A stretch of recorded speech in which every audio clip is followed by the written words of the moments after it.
Leonardo da Vinci's inventions covered a wide variety of fields, but the area in which he was arguably the most inspired was aviation. Although he was often constrained by the technological limitations of the 15th century, and his designs were sometimes flawed, da Vinci's flying machines showed a scientific, creative, and forward-thinking mind that was far in advance of many of his contemporaries.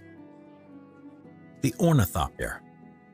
One of the most well-known of all da Vinci's inventions was his ornithopter. Unlike the fixed-wing aircraft with which we are all familiar, the wings of an ornithopter flap up and down much like those of a flying animal. Da Vinci was not the first person to think of this form of flight. In fact, the earliest description of an ornithopter can be found in the Ramayana, which was written sometime between the 5th and 1st centuries BC.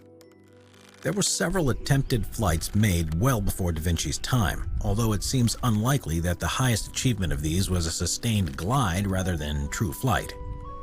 When looking for inspiration for his own device, da Vinci drew heavily from nature, basing the design on the flight of bats and birds. Da Vinci's ornithopter, the pilot would have been placed lying face down on a wooden board at the center of the device. The frame would have been made out of pine and raw silk, and the wings, which were to have been pointed like those of a bat and spanned 33 feet, would have been powered by a pedal crank and a rod and pulley system.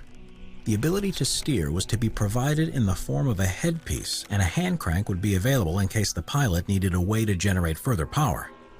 Although there's no evidence that the device was ever built, let alone tested, during da Vinci's lifetime, it seems likely that he would have been aware of its single serious flaw.